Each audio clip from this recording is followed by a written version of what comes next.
Thanks to environment reporter Laura Paskus and to Jerry Redfern from Capitol in Maine. You can watch Laura's full interview online right now. Just search for Our Land on our Facebook page. Now, turning to education, legislators in Santa Fe are considering new strategies in response to the 2018 Yazzie Martinez lawsuit.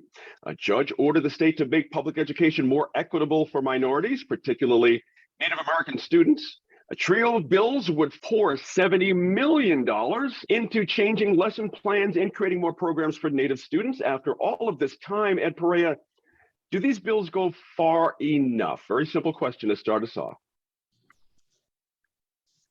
No, is a short answer. Do they go far enough? I think there's so much more that needs to be done. The Martinez Yazzie lawsuit really.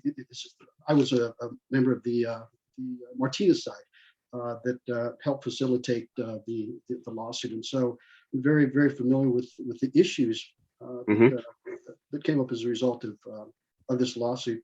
And I know the Yazzie team has been doing an exceptional job on their end, really trying to promote the needs of the interest of Native Americans, and I think that's highly critical. I think we need to continue to do that and maximize our efforts to do that. There is, however, the Martinez side that we really need to place a focus on as well. In this legislative session, we're hearing a lot about the Yazzie piece and the monies and revenues and funding that's going into Native American needs, which is critically important. Don't want to take anything away from that. But we're not hearing as much from the Martinez side. There are critical needs on the Martinez side as well that is being overshadowed. And so, I would encourage the legislature to continue to work together to collaborate so the needs of all New Mexicans on both sides of the lawsuit are met. Special education is a critical need. I know there's funding on the Yazzie piece to address some of the special education needs on tribal lands, but outside of the tribal lands, there are many special education needs as well that need to be addressed. And we could go back to the crime and crime prevention issue. These are all crime prevention, public safety matters as well. So I'd like to hear a little more from those legislative Martinez proponents and put a few things forward that are going to support the Martinez side of that lawsuit as well. Again, go back to the short answer. Is it enough? More needs to be done. Absolutely. Rebecca, interestingly, State Rep Derek Alente, Democrat from San Diego Pueblo, as you know, he says it's more than throwing money at the problem. He's behind the three bills, by the way. I should have mentioned House Bills 87, 88, and 90. He says the legislation was strategically crafted to address prioritized needs, areas of need. Is it worth the delay knowing that this was the approach when drafting these bills in the first place? Well, I think it's important to note that he pushed some bills in the last session that didn't go very far, and he's taking ownership and saying, I learned a lot from that. I didn't do enough to build a foundation. But I really have to applaud Representative Lente for acknowledging the fact that we cannot just throw money at a problem and expect it to change.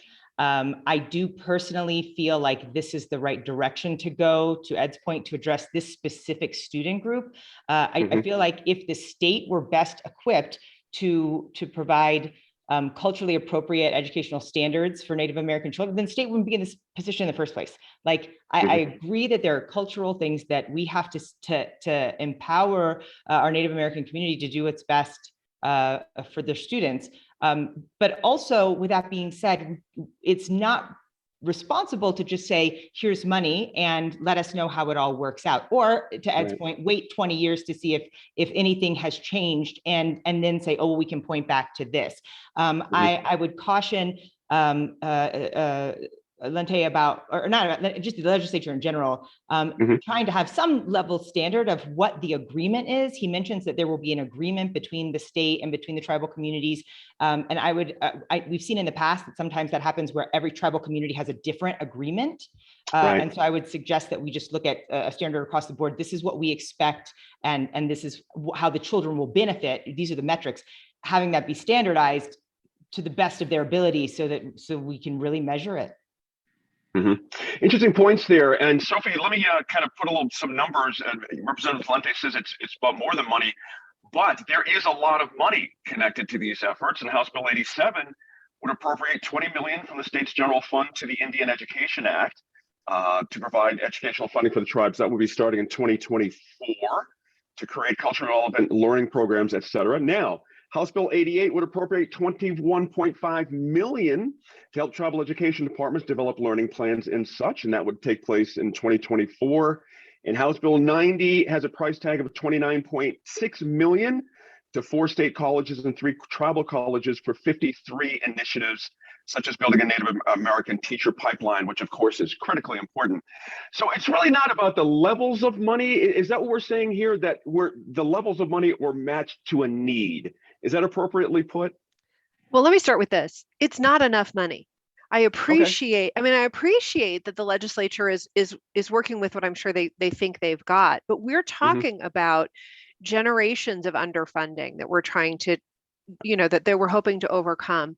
So something like 20 million, 30 million, this is a drop in the bucket, I think, compared to the need. Now, it will fund some really important initiatives. The idea of building the pipeline of Native American educators is huge. Will there Right. need to be more money to sustain that and to support it?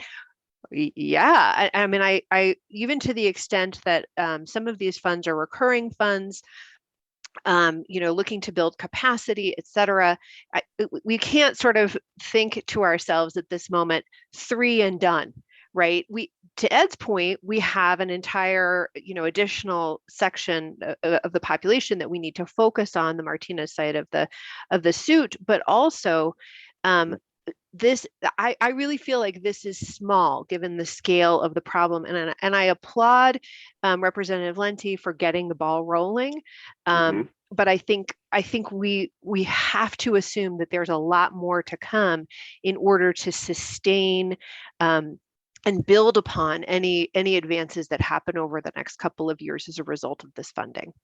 Ed, to Sophie's point, Representative Patricia Roybal Caballero, she's right here in Albuquerque, as you know, a Democrat.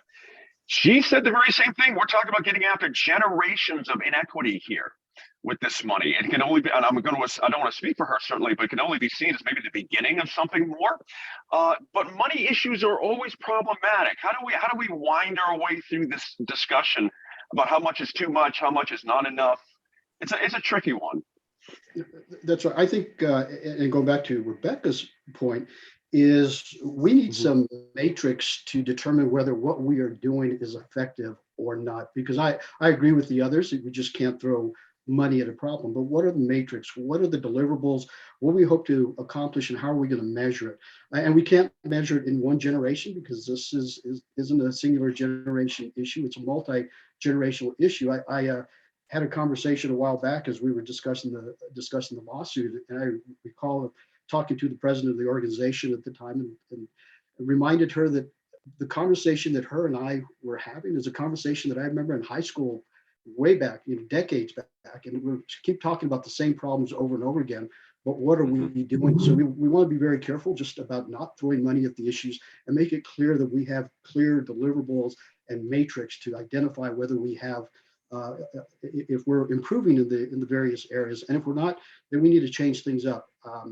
And so, yeah, I think we need to continue to look at how funding is being appropriated, and ensure that it's not a one-time thing, and that this continues to go on, reoccurring year after year, to ensure that we are moving forward with the shortcomings that we have in our educational system. That's right. Rebecca, on the Senate side of things, we have a memorial, for what that's worth, out there now. I mean, which asks the state public ed department to develop a comprehensive plan to address the needs of the student groups tied to Yazzie Martinez.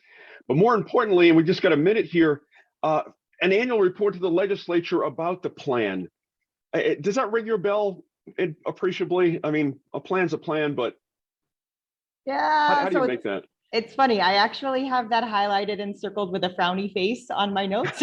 No kidding. because a Senate memorial is synonymous with unfunded mandate, and any memorial is unfunded mandate. They're saying we want this done, but we're not going to put the resources behind it to do it. If it was something that they really thought needed to be done, then they should have made it a bill, and they should have put some appropriations behind it. But I think it's discouraging. It's concerning that these 3 specific bills are the only bills addressing Yazzie Martinez in the session right now, in a session where we're just supposed to be talking about money, but we're also talking about other things too. And I think it is again, unrealistic to think that the Senate would say we're going to have a memorial and then ask you to put together a plan that we're not going to provide you the resources to do, we're not going to provide you the expertise to do, and then you need to come back every year and report on how the plan that we didn't fund is going, and where's the execution behind the plan. Now, I will admit I am a fan of plans, because I don't like the idea of throwing money at something and not knowing what you're going to do with it or what it's going to cost. But this also seems kind of like, well, we're going to make a gesture and we're not going to think it through. Thank you all for that discussion. That was really interesting. We'll check back with you once more to talk about how New Mexico involved in an investigation into false 2020 election certificates filed in favor of Donald Trump.